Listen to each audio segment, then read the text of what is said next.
Hello everyone, I, Dr. Kripanjali Pradhani, going to explain the Henry Fayol's 14 Principles of Management. This topic is very important right from class 12 to master's level. So let's start. So this person is Henry Fayol. So Fayol's Principles of Management. So in the development of classical school of management thought, Fayol's administrative theory provides an important link. So when the management thought school was developing, Fayol has contributed his administrative theory. And this has also become one of the important link for management studies. His theories deal with organization of production in the context of competitive enterprise that has to control its production cost by improving managers as well as workers' efficiency. So his theory basically depends on increasing the level of production and also compete in this competitive market. And also he has to think about how to control the production cost, that is minimizing the production cost by how, by improving the efficiency of the managers and the workers, maybe through training or through any kind of incentives. Henry Fayol was a French management theorist born in 1841 and died in 1925. He was a mining engineer and graduated from the Mining Academy in 1860.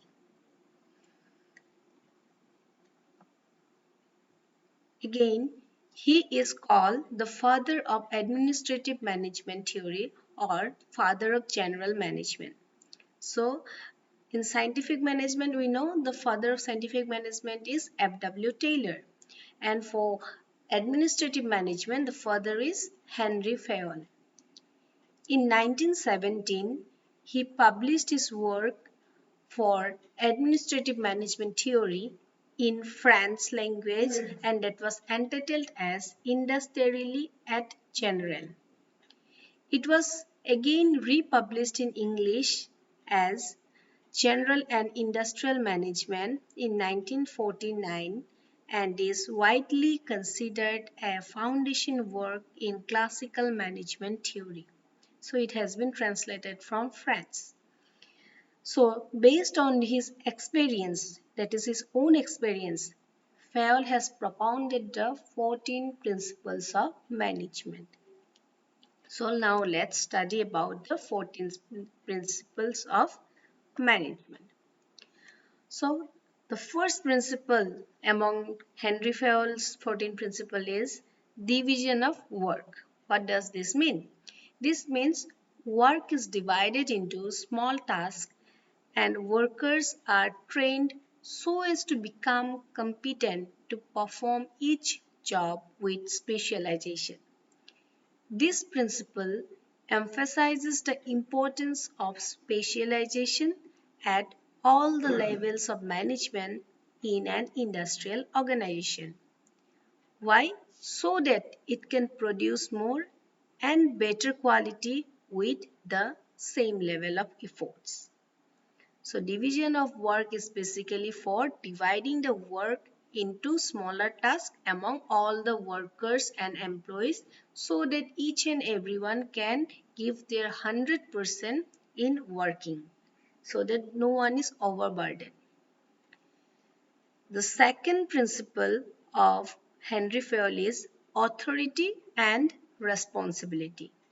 So these two terms are correlated, or we can say that they are two sides of the same management coin. Acceptance of authority implies acceptance of responsibility for the performance of work. So if someone is accepted the authority, it implies that he is responsible to perform the work. Authority is the right to give orders, command, and obtain obedience. While and responsibility is the corollary of authority. That is, the responsibility is being for the superior and it is on the hand of the superior that he has to work for the betterment of the organization. So authority and responsibility both are interconnected. The third principle is discipline. Discipline is essential for successful management. Likewise, we can say the most disciplined job is the army. So they maintain proper discipline. Similarly, for a proper organizational management, discipline is essential for keeping a good decorum in the organization area. No organization can work smoothly without discipline. Discipline is the obedience to organization rules and employment agreement which are necessary for the working of the organization. Discipline requires good supervisor at all levels, clear and fair agreements, and judicious application of penalties. Those who are not following the rules and regulation of the organization, they must be um, punished with some penalties. And with that fear, people will follow proper rules and regulation and maintain a proper decorum in the organization. So these are the three principles. First one is division of work, second one is authority and responsibility, third one is discipline.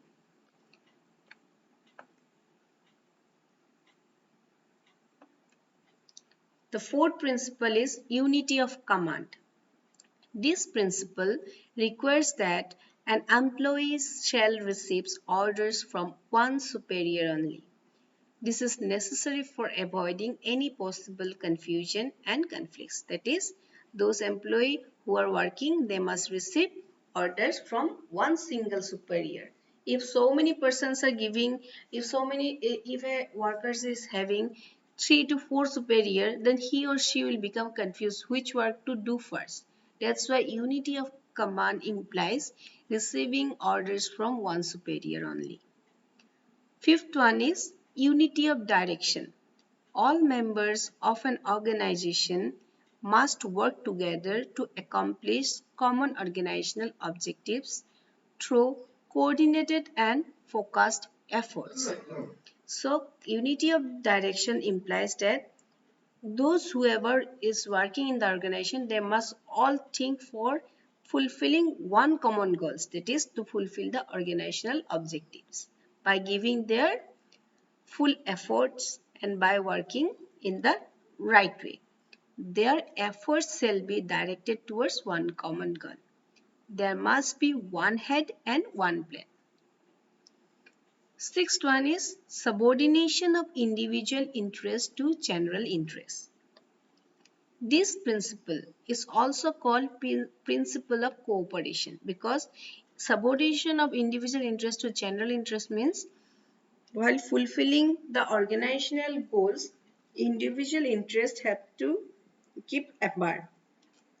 Each shall work for all and all for each. That is, if there is a team of work, if one person is a little bit ahead and the other one is not able to work properly, that person shall go and help him because everyone shall work together, that each shall work for each of the employees, and the interest of the group must prevail over individual interests.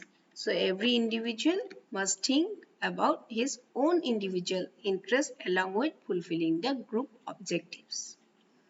So unity of command, unity of direction, subordination of individual interest to general interest, these are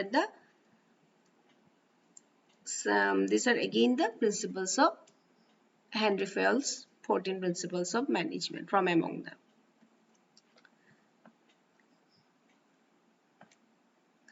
Seventh one is remuneration. So the overall pay and compensation should be fair and afford maximum satisfaction to both employees in the organization so that the employees can at least have a reasonable standard of living. So whatever be the remuneration or the pay or compensation, it must be fair enough so that the employees can able to have a reasonable standard of living. With that, amount so that they doesn't fall short of money. Remuneration should be just and equitable between workers and management. It is there should not be too much differences between payment of remuneration between the workers and the management. Number 8 is centralization and decentralization. The concentration of decision making authority is called centralization. So who is making the decision is called the centralization, whereas its dispersal among more than one person is called decentralization. So when the top management discuss among more than one person for taking an organizational decision, that is known as decentralization. When it's taking alone the top management, it is called as centralization. The degree of centralization varies according to the need of the situation. So degree of centralization, it varies according to the demand of the situation. Top management should decide to which extent authority should be centralized or decentralized. Now it is in the hand of the top management who will decide whether to centralize the decision or decentralize the decision. Large organizations have more decentralization than smaller organizations, because in large organization what happens, there are too much responsibilities, too much pressures on work. So the top management decides with more than 2 to 3% for taking the right decision. But in smaller organizations, since the workload is a little bit lesser, so they follows the formula of centralization.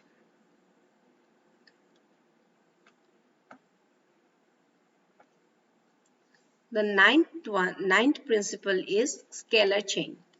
Scalar chain is that it denotes line of authority from highest executive to the lowest one for communication, followed by managers and subordinates. The chain should be short-circuited. So scalar chain says that the authority shall flow from top level executives to the lower level executives. Number 10 is order. This principle is relating to things or person. There must be a place for everything and everything must be in the appointed place. So order is not only for person but also for things. That is the production for the machinery production, everything should be at the right place. Similarly, the person who is appointed for what job, he or she shall have a own table or corner for sitting. Similarly, we can say that right man should be placed in the right job. So this is order, maintaining a proper order, that everything is done in a step by step. 11th principle is equity. Equity is the combination of kindliness and justice in a manager. That is how the manager treats his subordinates. How kindly, how peacefully, how peaceful manner he can treat his subordinates. He should apply the principle of equity while dealing with his subordinates, because if a manager is talking with his subordinate in a sweet manner, the subordinates will be very much motivated to do the work because of the good work. So equity is means maintaining kindliness with subordinates by the manager.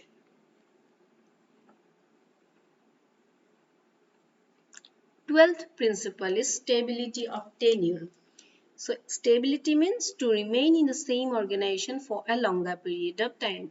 So a person needs time to adjust himself or herself in the new work. If someone is shifting to a new work, obviously that person will be requiring some more time to adjust. Therefore, management should try to minimize the employee turnover, and high turnover is detrimental. So management should think that no employee should keep on shifting very frequently. So he or she must be kept in the organization for a longer period of time by fulfilling his or her demands, and also by making them competent enough to stay in the organization. So stability means to keep the same person in the organization for a longer period of time. 13th principle is initiative. It refers to freedom to propose a plan and execute it. So initiative is giving the opportunity to the subordinates to think their own plans and to utilize that plan in the organization. So it refers to freedom to propose a plan and execute it. Management should permit subordinates to take some initiative in thinking out plans and executing them. The last principle of Henry Fayol is esprit de corps. So this is also known as union is strength. This principle emphasizes the need for teamwork and the importance of effective communication in obtaining it. So unity we stand, divided we fall. Everyone know this proverb. So esprit de corps, it means that if in an organization the team is working together, then this will be more effective for a successful business. And more importantly, there must be good communication, or you can say effective communication among all the team members. Then only an organization will be in the peaceful space. So these are the 14 principles of management provided by Henry Fayol. Thank you.